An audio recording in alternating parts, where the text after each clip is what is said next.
Welcome back to Ranch Beat, where every country song has a story, and we tell it. Today, a tiny thing that does a lot of heavy lifting.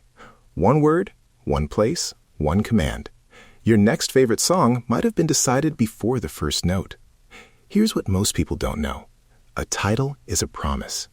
If you hear just the title, what did it tell you before the drums kicked in? Let me try something. I'll name 3 titles out loud. One name, one town, one command. And I want you to notice the feeling that lands before the song even plays. Think of a one-word name like Jolene, now a place, Amarillo by morning, and an imperative, Take Me Home, Country Roads. What did each promise you? Character, belonging, or a role to play? That's our hook. Now let's roll this back to the beginning. Learn to read a title like a contract. Quick overview. What we mean by title types. There are roughly 4 title grammars I want you to hear. The name, the place, the object, and the imperative. Each one primes an emotional lane. Today, I'll teach a simple listening habit. In the first 10 seconds, name the title's promise. That tiny exercise will change how you hear the verse and the hook. A bit of history and context before we dig into examples. Titles in country music didn't appear by accident. In the 1950s and 60s, single titles were partly cataloging. Labels wanted a clean way to file and sell 45s.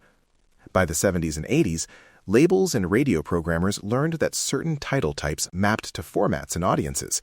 A name could suggest an intimate ballad. A place could signal regional belonging. A verb could be radio-friendly and active. Streaming changed the math again. Short, clickable titles do better in playlists. But across eras, writers and publishers kept testing small edits to a title because it altered where the song landed on the dial and who it would reach. Case Study 1. The one-word name that becomes a legend.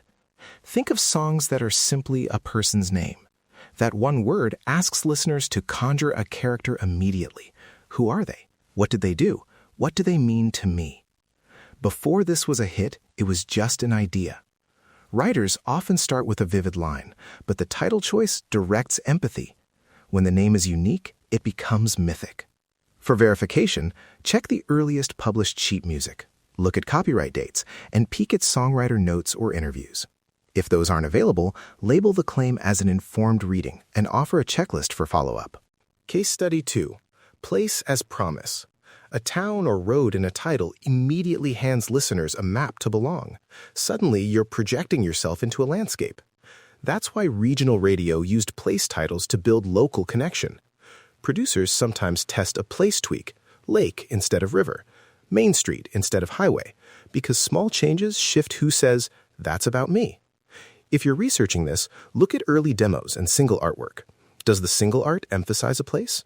Do radio playlists from the era cluster the song on regional stations? Those are easy verification steps. Case Study 3. The imperative title, the verb that makes the listener a participant. Take me home or stand by me are commands that hand agency to the singer and, by extension, invite the listener into the request.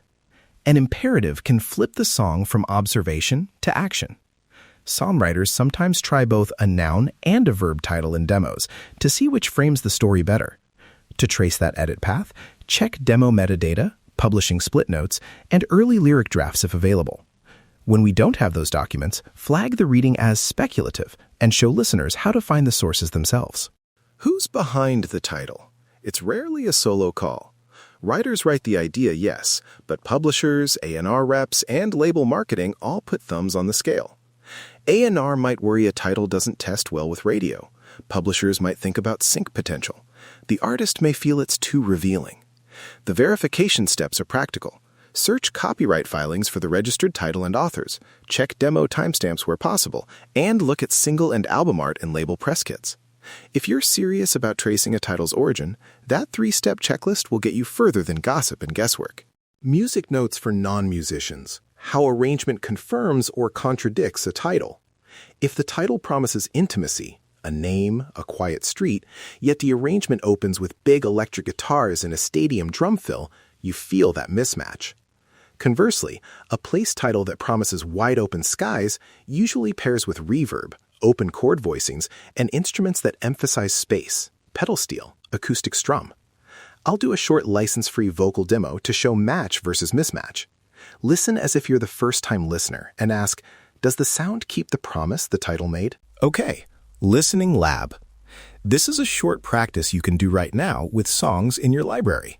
Step 1. Pick a title and say in 10 seconds what promise it makes: name, place, object, or command. Step 2. Hit play on the first verse and ask whether the verse confirms or complicates that promise. Step 3. Check the hook.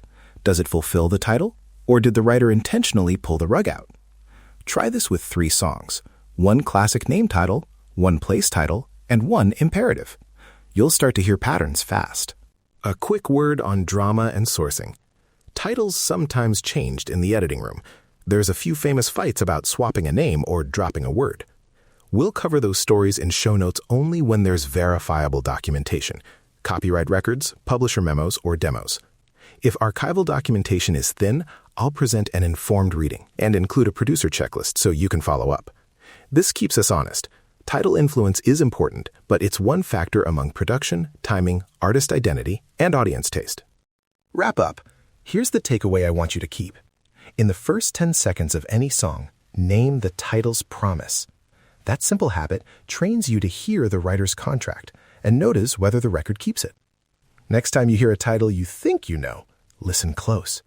Now you'll never hear the same song the same way again.